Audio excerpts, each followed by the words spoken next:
بس پریشانی سے امی کی طرف ٹکٹکی باندھے دیکھنے لگتی۔ اس وقت وہ اتنی بے بس دکھائی دیتی کہ مجھے کبھی کبھی ایسا لگتا کہ وہ کہیں مر ہی نہ جائے۔ حالانکہ وہ بہت ہی نازک مزاج تھی، لیکن جو ہی اسے یہ پتہ چلا کہ امی کو کینسر ہے تو وہ امی کو گھر کا کوئی بھی کام کرنے نہ دیتی۔ وہ کالج سے واپس آ کر ہر کام اپنے ذمے لے لیتی اور امی کو زبردستی لیٹنے کا کہتی۔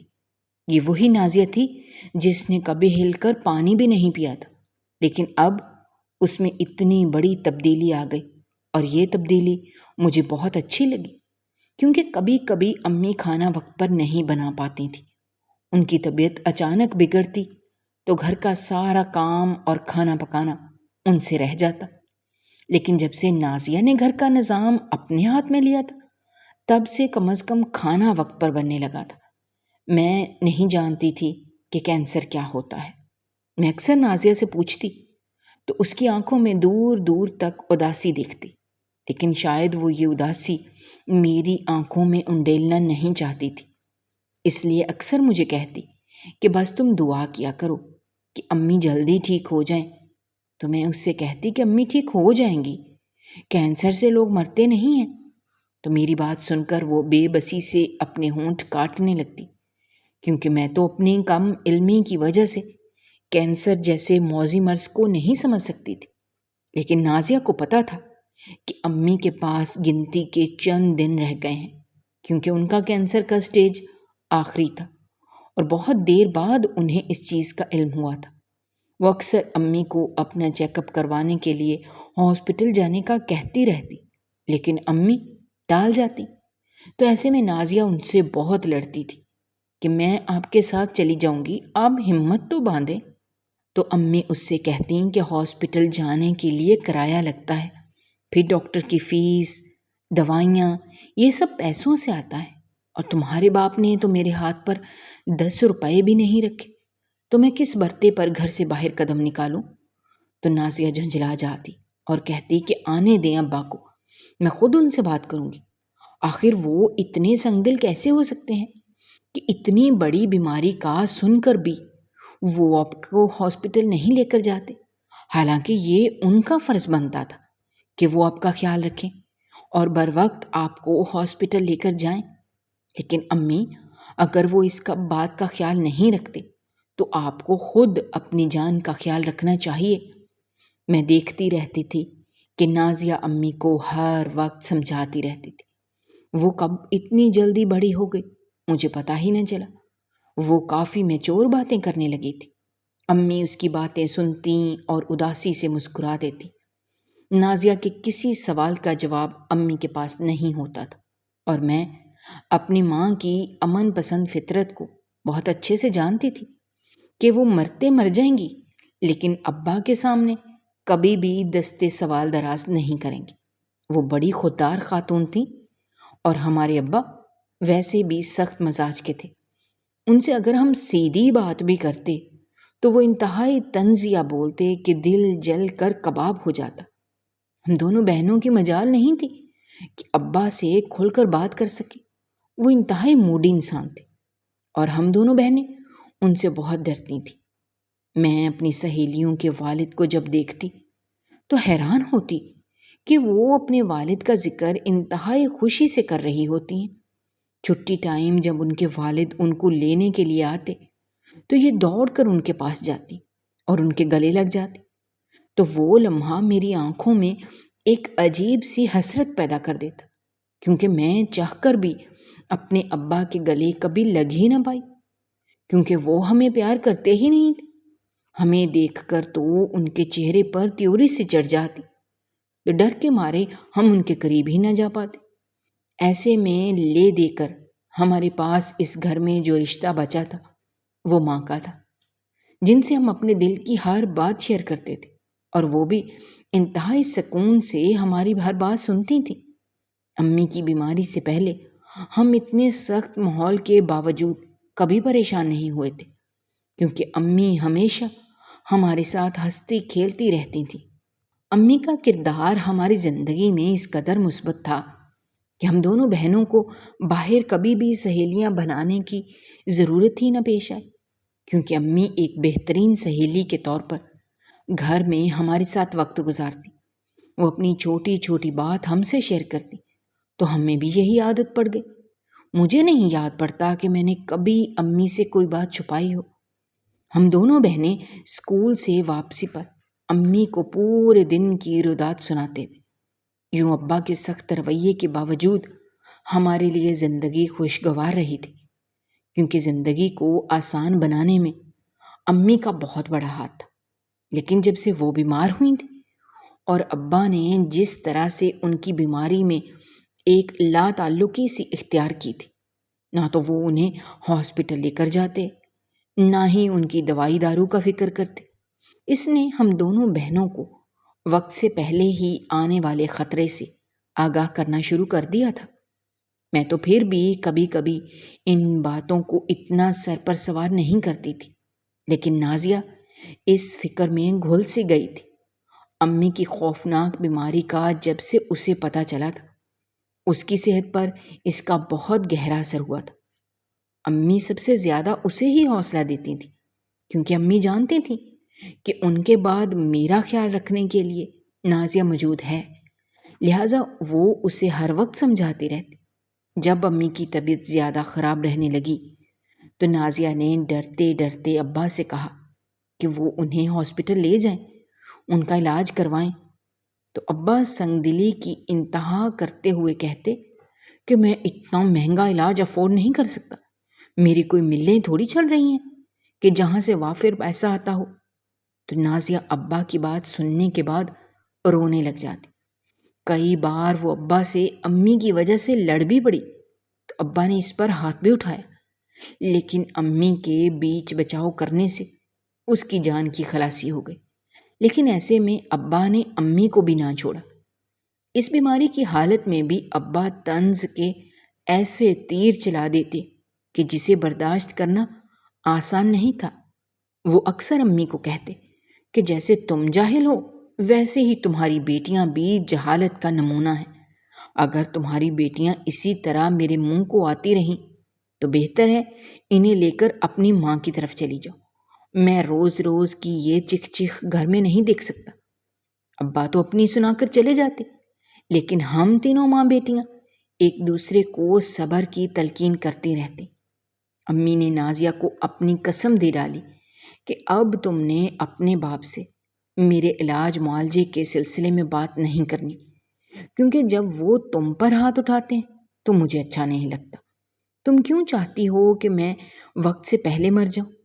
تو نازیہ امی کی بات سن کر دہل سی جاتی اور وہ انتہائی کرب سے بولتی کہ کاش میں اس قابل ہوتی امی، تو میں آپ کو خود ہاسپٹل لے کر جاتی۔ امی اس سے کہتی تم میرے لیے دعا کیا کرو، اللہ نے چاہا تو سب ٹھیک ہو جائے گا۔ لیکن نازیہ اندر ہی اندر جانتی تھی کہ کچھ بھی ٹھیک نہیں ہوگا۔ امی آہستہ آہستہ موت کے گڑھے میں جا رہی تھیں۔ وہ ابا سے بالکل مایوس ہو چکی تھیں۔ یہی وجہ تھی کہ وہ نانوں کے گھر گئیں اور وہاں پر اس نے ماموں سے بات کی کہ کچھ پیسے دے دیں، ہم امی کو ہاسپٹل لے جائیں۔ تو ایسے میں مومانی نے نازیہ کو خوب سنائی کہ کیوں تمہارا باپ مر گیا ہے، وہ کیوں نہیں پیسے دیتا، یہ تو اس کا فرض ہے، اس کی بیوی ہے یہ، وہ کیوں نہیں ہاسپٹل لے کر جاتا، ہمارے تو اپنے خرچے پورے نہیں ہوتے، ہم کہاں سے اتنی بڑی بڑی رقمیں تمہارے ماں کے علاج کے لیے دیں۔ تو ایسے میں نازیہ ماموں کے چہرے کی طرف دیکھ کر سوچتی کہ شاید ابھی ماموں بولیں گے اور مومانی کو برا بھلا کہیں گے، لیکن اسے حیرت کا شدید جھٹکا لگا جب ماموں نے اپنے منہ سے ایک لفظ بھی نہیں پھوٹا۔ تو وہ اس دن جان گئی کہ کسی نے صحیح کہا ہے، اب خون سفید ہو گیا ہے۔ نازیہ نے مجھے سختی سے منع کیا کہ خبردار امی کو اس حوالے سے کوئی بات مت بتانا، ورنہ وہ بہت خفا ہوں گی۔ ہم دونوں نے تو اپنے تئیں یہ بات چھپا لی، لیکن مومانی نے فون کر کے امی کو خوب باتیں سنائی کہ تم اپنی بیٹیوں کو بھیک مانگنے کے لیے در در کیوں بھیجتی ہو، شرم آنی چاہیے تمہیں۔ تو امی تو پہلے سمجھے ہی نہیں کہ ممانی ایسا کیوں کہہ رہی ہیں، لیکن جب انہیں ساری بات کا پتہ چلا تو امی نے انہیں یقین دلایا کہ بچیاں مجھ سے پوچھ کر نہیں آئی تھیں۔ اگر مجھے پتہ ہوتا کہ وہ آپ کے پاس آ کر پیسوں کا تقاضا کریں گی تو میں انہیں کبھی بھی نہ آنے دیتی، بلکہ الٹا امی نے ان سے معافی بھی مانگی، اور یہ ساری بات ہم دونوں کی موجودگی میں ہوئی۔ ہم دونوں بہنیں اندر ہی اندر ڈر رہی تھیں کہ امی اب ہمیں خوب ڈانٹیں گی، لیکن فون بند کرنے کے بعد امی بری طرح سے رونے لگی۔ بھائی اور بھاوج کا یہ رویہ شاید انہیں اندر تک توڑ گیا تھا۔ امی نے انتہائی افسردگی سے نازیہ کی طرف دیکھا تو نازیہ ان کے پیروں میں بیٹھ کر معافی مانگنے لگی اور روتے ہوئے بولی کہ امی، ہاتھ پر ہاتھ رکھ کے تو نہیں بیٹھا جا سکتا نا، اسی لیے کچھ تو کرنا چاہیے۔ آخر ایسا کب تک چلے گا؟ دن بدن آپ کی بیماری بڑھتی جا رہی ہے، میں ایسے آپ کو چارپائی سے لگا ہوا نہیں دیکھ سکتی۔ تو امی نے اس کے آگے روتے ہوئے ہاتھ جوڑے کہ میں اگر سکون سے جی نہیں پا رہی تو کم از کم مجھے سکون سے مرنے تو دو۔ کیوں در در جا کر اپنی اور میری عزت کا جنازہ نکالتی ہو؟ میں اپنے بھائی بھاوج کو تم سے بہتر جانتی ہوں، اگر مجھے ذرا سا بھی ان پر یقین ہوتا تو میں کیا ان سے مدد لینے کے لیے خود نہیں جا سکتے تھے؟ لیکن میں بہت اچھے سے جانتی ہوں کہ ان تلوں میں تیل نہیں ہے، اپنے آپ کو اپنی نظروں میں گرانے کا پھر کیا فائدہ؟ لیکن نازیہ کا جہاں پر بھی بس چلتا وہ امی کے لیے تگودو کرتی چلی گئی، لیکن ہماری ماں رشتوں کی بے حسی سہ سہ کر بالآخر اپنی بیماری سے شکست کھا گئی، اور رات کو ہمیں ٹھیک ٹھاک نصیحتیں کرتے وہ سو گئی، لیکن صبح پھر نہ اٹھ سکی۔ ان کی ڈیتھ ہم دونوں بہنوں پر جیسے ایک قیامت صغریٰ برپا کر گئی۔ مجھے اس دن پتہ چلا کہ کینسر کیا ہے، جب میں نے امی کی تدفین کے بعد یہ جانا کہ وہ تو اب کبھی بھی ہماری زندگی میں لوٹ کر نہیں آئیں گی، بلکہ ہم نے ہمیشہ ہمیشہ کے لیے اپنی ماں کو کھو دیا ہے۔ تو میں اس دن دہاڑے مار مار کر رونے لگی۔ میں نازیہ کو جھنجھوڑتی اور اس سے ضد کرتی کہ کسی طرح سے امی کو لے آؤ، نہیں تو میں مر جاؤں گی۔ نازیہ جو امی کے دکھ میں پہلے ہی ادموئی ہوئی تھی، میری آہیں سننے کے بعد تو وہ جیسے نڈھال سی ہو گئی، لیکن میں نے امی کی جدائی کا اتنا اثر لیا کہ بیمار پڑ گئی تو نازیہ جیسے ایک دم اپنے حواس میں آ گئی، کیونکہ وہ جانتی تھی کہ امی نے میری ذمہ داری اس کے ناتواں کندھوں پر ڈال رکھی ہے، لہٰذا اس نے مجھے ایک ماں کی طرح سنبھالنا شروع کر دیا۔ وہ بالکل امی کی طرح مجھے پیار کرنے لگی۔ ہم دونوں بہنیں ابھی اس غم سے نکلی بھی نہیں تھیں کہ ابا نے دوسری شادی کر لی۔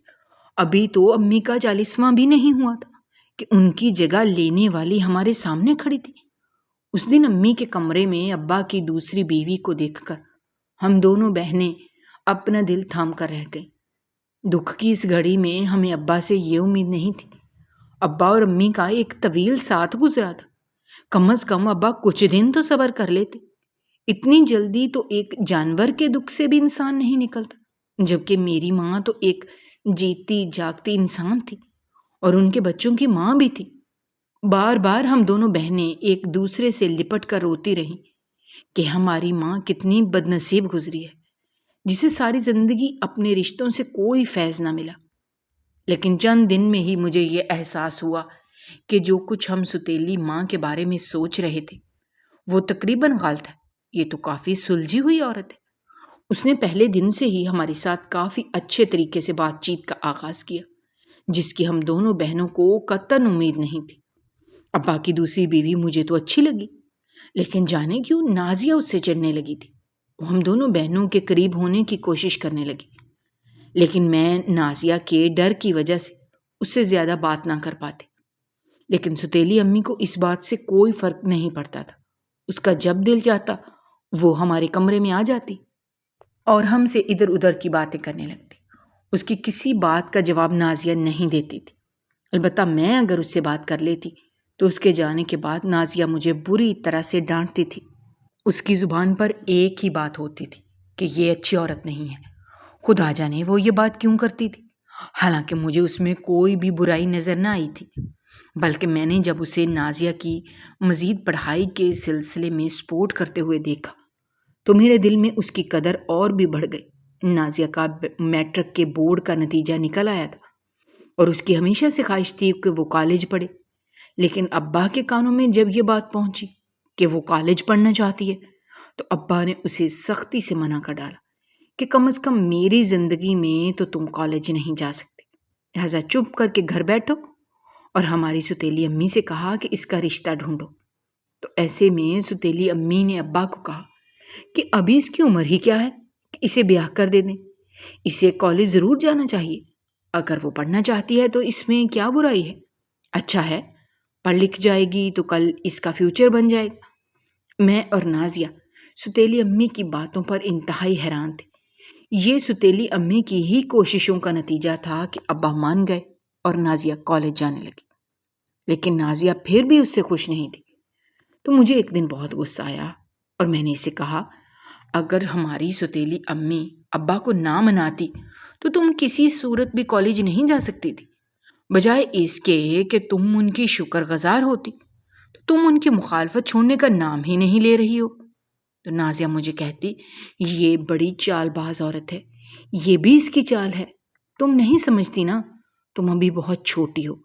لیکن مجھے نازیہ کی کوئی بات بھی اب بھلی نہیں لگتی تھی، کیونکہ میں یہ جانتی تھی کہ اگر ستیلی امی نہ بولتی تو آج نازیہ گھر میں بیٹھی ہوئی ہوتی۔ خدا جانے نازیہ کے دل میں ستیلی امی کے لیے اتنی نفرت کیوں پائی جاتی تھی۔ میں اپنی طرف سے اس نفرت کو کم کرنے کی جتنی کوشش کرتی، نازیہ مجھ پر اتنا ہی خفا ہوتی۔ ہماری ستیلی امی جب سے گھر میں آئی تھی تب سے ہی اس نے پورے گھر کو اپنے کنٹرول میں لے رکھا تھا، لیکن جو ستیلی ماں کا رویہ زبان زد عام ہوتا ہے، اس کی بجائے اس نے ہمیشہ ہم سے دوستانہ تعلقات کی بنیاد استوار کی۔ وہ ہم دونوں بہنوں کا حد سے زیادہ خیال رکھتی۔ جب سے اسے پتہ چلا کہ ہم دونوں بہنوں کو بریانی بہت پسند ہے تو وہ اکثر بہت شوق سے ہمارے لیے بریانی بناتی۔ البتہ ایک بات ہم دونوں بہنوں کو بہت عجیب لگتی تھی کہ ابا کے جانے کے بعد ہماری ستیلی ماں سے کوئی مرد ملنے کے لیے آ رہا ہوتا تھا، جس کا تعارف وہ کبھی یہ کہہ کر کرواتی کہ یہ میرے رشتہ دار ہیں، تو میں بڑی حیران ہو کر سوچتی کہ ان کے رشتہ دار صرف کیا مرد ہی ہیں، ان کے ساتھ کبھی کوئی خاتون نہیں ہوتی، اور ملنے کے لیے بھی صرف مرد حضرات ہی آتے ہیں، لیکن کبھی بھی ان سے ملنے کے لیے کوئی خاتون نہیں آتی تھی۔ اس کے ساتھ ساتھ آئے روز ستیلی امی کا بھائی بھی گاہے بگاہے چکر لگاتا رہتا تھا۔ وہ میرے لیے اور نازیہ کے لیے ڈھیر ساری چاکلیٹس بھی لے کر آتا تھا۔ نازیہ تو ان چاکلیٹس کو ہاتھ بھی نہیں لگاتی تھی، میں چپکے ساری چاکلیٹ کھا لیتی تھی، اور جب نازیہ کو پتہ چلتا تو وہ مجھ پر بے انتہا خفا ہوتی۔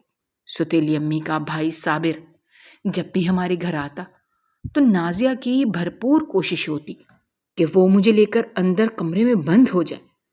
جب تک وہ گھر میں رہتا نازیہ نہ خود کمرے سے باہر نکلتی اور نہ ہی مجھے نکلنے دیتی۔ میں اب میٹرک میں آ چکی تھی، اچھا برا کسی حد تک سمجھنے لگی تھی۔ کبھی کبھی مجھے ایسا لگتا کہ نازیہ بلا وجہ کی ہی پابندیاں لگاتی رہتی ہے، جبکہ ان کے بھائی تو بہت ہی اچھے ہیں۔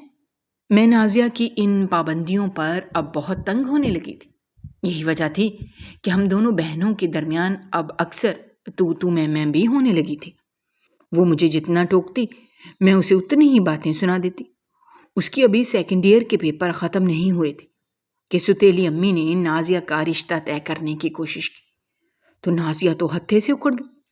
اس نے ستیلی امی کو خوب باتیں سنائی کہ آپ کو کوئی حق نہیں ہے کہ آپ ہمارے معاملات میں دخل دیں، آپ ابا کی بیوی ہیں تو بس اسی تعلق سے یہاں پر زندگی گزاریں، لیکن ہماری ماں بن کر ہماری زندگی کے فیصلے کرنے کا آپ کو کوئی حق حاصل نہیں ہے۔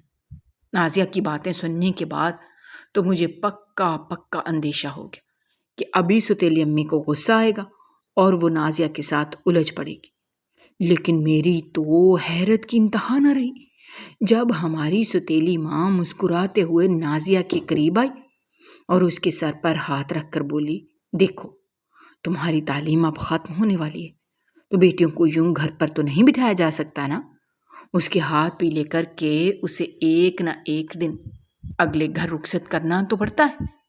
تو نازیہ ایک دم تڑپ کر بولی کہ میں آپ کی بیٹی نہیں ہوں، برائے مہربانی آپ ہم پر رحم نہ کھائیں۔ تو ستیلی ماں نازیہ کے سر پر ہاتھ رکھ کر اور مسکراتے ہوئے وہاں سے چلی گئی۔ لیکن مجھے نازیہ کا رویہ انتہائی برا لگا۔ میں نے اسے ٹوکتے ہوئے کہا، تم اتنی سخت دل کیوں ہو گئی ہو؟ وہ تمہارے بھلے کی باتیں کر رہی ہیں اور تم ہو کہ بجائے ان کی بات کو سمجھنے کے ان کے ساتھ بدتمیزی کر رہی ہو۔ تو نازیہ غصے سے میری طرف مڑی اور بولی، تم اس عورت کی حقیقت کے بارے میں کچھ نہیں جانتی۔ جب تم اس کے بارے میں جان لو گی نا تو تب تمہیں پتہ چلے گا۔ اس لیے بہتر ہے کہ میرے سامنے اس کی وکالت مت کیا کرو۔ تم میری بہن ہو کہ دشمن؟ تو میں نازیہ کی بات پر جھنجھلا جاتی۔ ہمارے گھر میں ایک عجیب سی کشیدگی والا ماحول پیدا ہو گیا تھا۔ ابا نے ستیلی امی کا لایا ہوا رشتہ قبول کر لیا تھا۔ وہ بھی یہی چاہتے تھے کہ جلد از جلد نازیہ اپنے گھر کی ہو جائے، لیکن نازیہ بے حد پریشان ہو گئی۔ وہ اس رشتے میں بالکل بھی انٹرسٹڈ نہیں تھی، جبکہ مجھے اس رشتے میں کوئی برائی نظر نہیں آ رہی تھی، کیونکہ میں جانتی تھی کہ ہماری ستیلی امی ہمارے ساتھ بہت مخلص ہے، ہماری بہت خدمت کرتی ہے۔ یہی وجہ تھی کہ میں دھیرے دھیرے اس کو اپنی ماں تسلیم کر چکی تھی، اس لیے اب میں اسے امی پکارتی تھی، جبکہ نازیہ اسے آنٹی کہہ کر مخاطب کرتی تھی، لیکن وہ پھر بھی برا نہیں مناتی تھی۔ اس سے پہلے کہ نازیہ کا رشتہ طے ہوتا، نازیہ نے اپنے کالج کے کلاس فیلو کے ساتھ نکاح کر لیا۔ ہمارے گھر میں یہ خبر کسی آسمانی بجلی کی طرح پڑی، لیکن خیر گزری، کیونکہ ستیلی امی نے ایک دم ہی اس سارے معاملے کو سنبھال لیا۔ ابا تو نازیہ کو گھر میں گھسنے بھی نہیں دے رہے تھے۔ نازیہ بہت روئی۔ وہ بار بار بس ایک ہی بات کرتی تھی کہ کسی طرح مجھے شازیہ سے ملنے کی اجازت دے دیں، وہ بھی بہت چھوٹی ہے، میں اسے ملے بغیر نہیں جاؤں گی۔ لیکن ابا نے نازیہ کو اندر آنے کی اجازت نہیں دی۔ تو اس برے وقت میں ستیلی امی نے مجھے دلاسا دیا اور کہا کہ سب ٹھیک ہو جائے گا، ابھی تمہارے ابا کو غصہ آیا ہوا ہے، جو ہی ان کا غصہ اترے گا تو سب ٹھیک ہو جائے گا، تم فکر نہ کرو، نازیہ تم سے ملے گی اور اس گھر میں بھی آئے گی۔ ان کی باتیں سن کر میرے دل کو تسلی سی ہوئی، لیکن ابا کا پارا تو نیچے آنے کا نام ہی نہیں لے رہا تھا۔ وہ بار بار ستیلی امی کو غصہ کرتے کہ یہ سب تمہاری شے کا نتیجہ ہے، اگر تم اسے کالج میں تعلیم دلوانے کی ضد نہ کرتی تو آج مجھے یہ دن دیکھنا نہ پڑتا۔ ابا کچھ دنوں تک تو گرجتے برستے رہے، لیکن پھر آہستہ آہستہ حالات نارمل ہونے لگے۔ میں نازیہ سے بات کرنا چاہتی تھی، لیکن ابا نے فون پر تالا لگا رکھا تھا، تو ایسے میں ستیلی امی نے موبائل سے انتہائی رازداری کے ساتھ میری بات نازیہ سے کروائی۔ تو اس دن میں بہت خوش ہوئی اور ستیلی امی کے گلے لگ گئی۔ یہ انہی کی کوششوں کا نتیجہ تھا کہ بالآخر ابا کا غصہ کم ہوا اور انہوں نے نازیہ کو گھر آنے کی اجازت دے دی۔ نازیہ گھر تو آئی، لیکن کھڑے کھڑے اس نے مجھ سے ملاقات کی، اپنے ضروری ڈاکومنٹس لیے اور چلی گئی۔ لیکن جاتے جاتے وہ مجھ سے گلے لگ کر بولی، ستیلی امی سے بچ کر رہنا۔ تو جانے کیوں مجھے اس کی یہ بات بہت بری لگی، کیونکہ میں جانتی تھی کہ اس گھر میں سب سے زیادہ خیال وہی کرتی ہیں، ورنہ ابا تو بالکل بھی نہیں بدلے تھے۔ اور جب سے نازیہ نے اپنی مرضی سے کورٹ میرج کی تھی، اس کے بعد سے تو ابا مجھے کوئی بھی رائے دینے کے لیے تیار نہیں تھے۔ گھر کا ماحول عجیب گھٹن زدہ سا تھا۔ نازیہ کے جانے کے بعد میں بہت اداس رہتی تھی، تو ایسے میں ستیلی امی میرا بہت خیال رکھتی۔ میں نے اس کی جدائی میں کھانا پینا چھوڑ رکھا تھا، تو وہ مجھے اپنے ہاتھوں سے روز کھانا کھلاتی۔ لیکن ایک عجیب بات میں نے نوٹس کی کہ جو ہی میں کھانا کھاتی تھی فوراً ہی مجھے نیند آ جاتی، اور جب میں اٹھتی تو میری ستیلی امی مجھے کہتی غسل کر لو۔ تو میں ان کی بات پر بڑی حیران ہوتی کہ میں جب بھی سو کر اٹھتی ہوں تو یہ مجھے نہانے کا کیوں کہتی ہیں۔ جانے کیوں میرے دل میں کچھ چیزیں کھٹکنے لگیں۔ ایک تو یہ کہ مجھے اپنی طبیعت کافی گری گری سی محسوس ہونے لگی تھی، اور میرا جسم بھی ٹوٹا ٹوٹا سا ہوتا۔ مجھے بالکل بھی سمجھ نہ آتی کہ ایسا کیوں ہو رہا ہے۔ جانے کیوں مجھے ایک دم سے نازیہ کی کہی ہوئی بات یاد آئی، تو مجھے لگا جیسے دال میں کچھ کالا ہے۔ لہٰذا میں نے تہیہ کر لیا کہ اب اگر ستیلی امی میرے لیے کھانا لے کر آئیں گی تو میں نہیں کھاؤں گی۔ یہ کھٹک میرے دل میں اس لیے بھی پیدا ہوئی کہ وہ مجھے عموماً صرف رات کے کھانے کے لیے اصرار کرتی تھی، دن بھر تو مجھے کھانے کا پوچھتی ہی نہیں تھی۔ تو یہ بات میرے لیے بڑی باعث حیرت تھی۔ خیر، جب وہ میرے لیے رات کا کھانا لے کر آئیں اور مجھے اپنے ہاتھ سے کھانا کھلانے لگیں تو میں ایک دم سے ان سے کہا، میں ٹھہر کے کھا لوں گی، ابھی میرا دل نہیں کر رہا۔ تو انہوں نے کہا، ٹھیک ہے، جب تمہارا دل کرے تو مجھے بتا دینا، میں کھانا لے جاتی ہوں۔ تو میں نے ان کے ہاتھ سے ٹرے لے لی اور کہا، نہیں، آپ اس ٹرے کو یہیں پر رکھ دیں، میں کھانا کھا لوں گی، آپ پریشان نہ ہوں، آپ جا کر آرام کریں۔ تو وہ مسکرا کر چلیں گی۔ تو میں نے فٹافٹ وہ کھانا شاپر میں ڈالا اور خالی برتن ٹیبل پر رکھ کر میں بستر میں آ کر لیٹ گئی۔ تقریباً 1 گھنٹہ گزرا ہوگا کہ میرے کمرے کا دروازہ آرام سے کھلا۔ مجھے ایسے لگا جیسے کوئی دبے قدموں اندر آیا ہے اور پھر واپس چلا گیا، لیکن میں آنکھیں بند کر کے لیٹی رہی۔ کچھ ہی دیر گزری تو مجھے اپنی ستیلی امی کی سرگوشی سنائی دی۔ وہ کسی کو کہہ رہی تھی، یہ لڑکی دیکھ لیں، کم عمر بھی ہے، حسین بھی ہے، میں تو ایک رات کا 10,000 لوں گی۔ میں نے ذرا سی آنکھ کھول کر دیکھا تو ستیلی ماں کے ساتھ ایک عجیب سے حلیے کا اوباش سا آدمی مجھے دکھائی دیا۔ میں اب بچی تو نہیں تھی، نہ محرم مرد کا اس وقت اپنے کمرے میں آنا سمجھ نہ سکوں۔ میں نے سوچا کہ ابا سے شکایت کروں، لیکن میں جانتی تھی کہ ابا سے شکایت کرنے کا مطلب ہے اپنے پیروں پر کلہاڑی مارنے کے برابر، کیونکہ میں ستیلی امی کی دشمنی مول نہیں لے سکتی تھی۔ چند منٹ میں نے اپنی ستیلی ماں کی ساری گیم سمجھ لی تھی، تو میرے پسینے چھوٹ گئے۔ یہ عورت میرے ہی گھر میں میری عزت کا سودا کر رہی ہے، جانے اس سے پہلے کتنی بار یہ میری عزت کا سودا کر چکی ہے۔ یہ سوچ کر ہی میرا دم گھٹنے لگا۔ تو گویا یہ مجھے کھانے میں بے ہوشی کی دوائی دیتی رہی تاکہ اس کا پھول نہ کھل سکے، لیکن آج تو یہ بدفطرت عورت مجھ پر کھل گئی تھی۔ ان کے درمیان ابھی یہ بحث چل رہی تھی کہ اچانک دروازے پر دستک ہوئی تو ستیلی امی کا رنگ فک ہو گیا۔ اس وقت دروازے پر کون ہے، لیکن جب اس نے ابا کی آواز سنی تو اس کے اوسان خطا ہو گئے۔ ابا کی نائٹ ڈیوٹیز لگتی تھیں اور اس وقت وہ مجھے کسی رحمت کے فرشتے سے کم نہیں لگے۔ ان کی لا علمی میں میرے ساتھ نہ جانے میری ستیلی ماں کیا کھلواڑ کرتی رہی، یہ سوچ کر میرا دل خون کے آنسو رونے لگا۔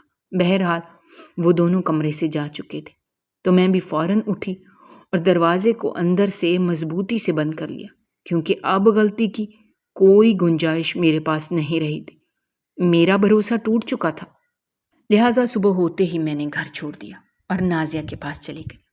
نازیہ نے جب مجھے صبح سویرے اپنے گھر کے دروازے پر دیکھا تو وہ حیران رہ گئی، لیکن جب میں نے اسے ساری بات بتائی تو اس نے مجھے اپنے سینے سے لگا لی اور رونے لگی۔ پھر اس نے مجھے بتایا کہ جسے تم اپنی امی کہتی نہیں تھکتی تھی، وہ دراصل ایک انتہائی بد کردار عورت ہے۔ پہلے اس کی نظر مجھ پر تھی، وہ میری نام نہاد شادی کروا کے دراصل مجھے کسی کے ہاتھ فروخت کرنا چاہ رہی تھی، لیکن میں نے اس کی یہ کوشش کامیاب نہیں ہونے دی، اس لیے راشد سے کورٹ میرج کر دی، کیونکہ میرے پاس اس کے علاوہ اور کوئی چارہ نہیں تھا۔ میں نے اسی لیے تمہیں اپنے ساتھ چلنے کو کہا، لیکن تم مانی ہی نہیں۔ تو میں تمہارے لیے دن رات دعائیں ہی کرتی تھی کہ اللہ تمہاری عزت کو محفوظ رکھے، لیکن میں نے اپنے خدشے کو ظاہر کیا کہ شاید اس نے میری عزت خراب کر ڈالی ہے۔ تو اگلے ہی دن میری بہن مجھے گائنی کی ڈاکٹر کے پاس لے گئی۔ وہاں جا کر مجھے علم ہوا کہ میں اب کنواری نہیں رہی۔ یہ بات جان کر میں پھوٹ پھوٹ کر رونے لگی۔